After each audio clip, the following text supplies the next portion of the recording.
Just over 2 months ago, this subcommittee met for a hearing focused on Turkey's democratic decline, the second such hearing that has been held by this committee.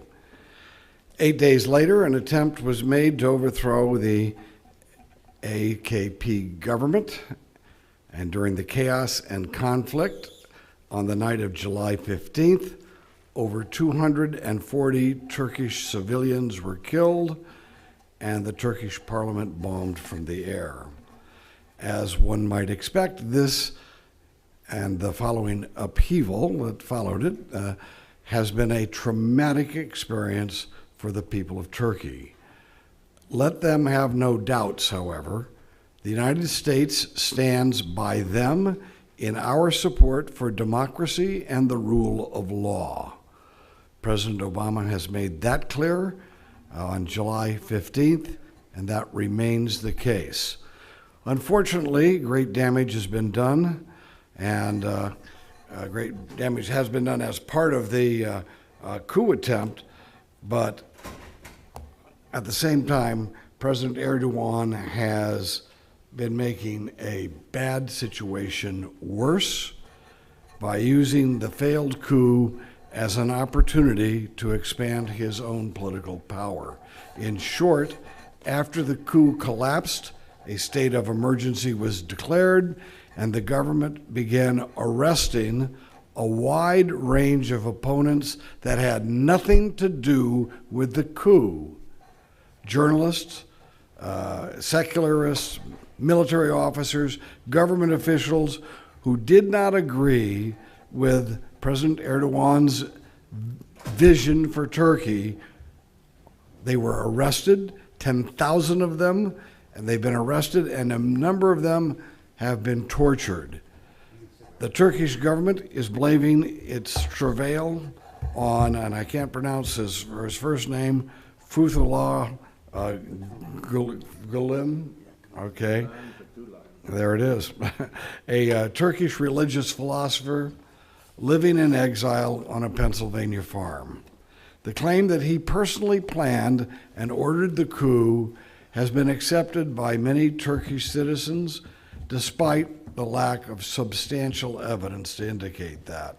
To this effect, I don't find such charges to be credible, and I believe that the Turkish government has erred by proclaiming anyone and everyone involved in the Gülenist religious movement to be part of a conspiracy that put on the coup. Again, over perhaps 100,000 civil servants, military officers, teachers, policemen, prosecutors, even judges have been removed from their job, and many of them have been arrested. They have been replaced by Erdoğan's cronies, by political opportunists, and yes, by even Muslim Brotherhood radicals and other Islamic fascists. As one example of how far these ridiculous purges have gone, the Turkish soccer authorities announced they have fired 94 officials, including a number of soccer referees, for their ties to the coup. Over 20,000 people, or whatever that exact number is, it's in the tens of thousands, have been arrested. And the government of Turkey has used this coup to settle old scores and to clean out of their house those it does not seem or deem sufficiently loyal to Erdoğan's vision for Turkey.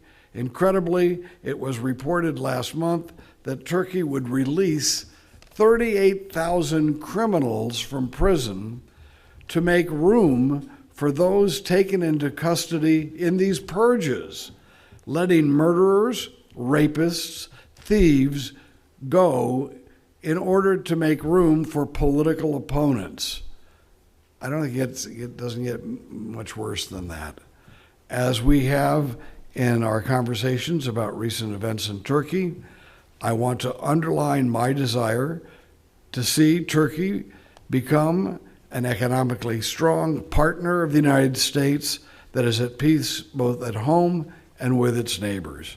The Turks have been wonderful allies of the American people. And as we're going through this testimony today, and we're seeing what the current regime in Turkey is doing, which is heavy-handed and wrong, let's not forget that the Turkish people themselves have been so loyal to us. We must wish them well and do what we can to try to help them through this confusing time period. It means that Turkey, as I say, needs, in order to do that and for us to succeed and for them to succeed, Turkey needs to have strong democratic institutions, a free press, and a country in which people abide by the rule of law. The government's current witch hunt that sees disloyal Gulenists behind every door is bound to backfire, even in the short run, but be disastrous in the long run. The fear and tension created by a thuggish coup and by a heavy-handed response does not and is not serving the Turkish people well.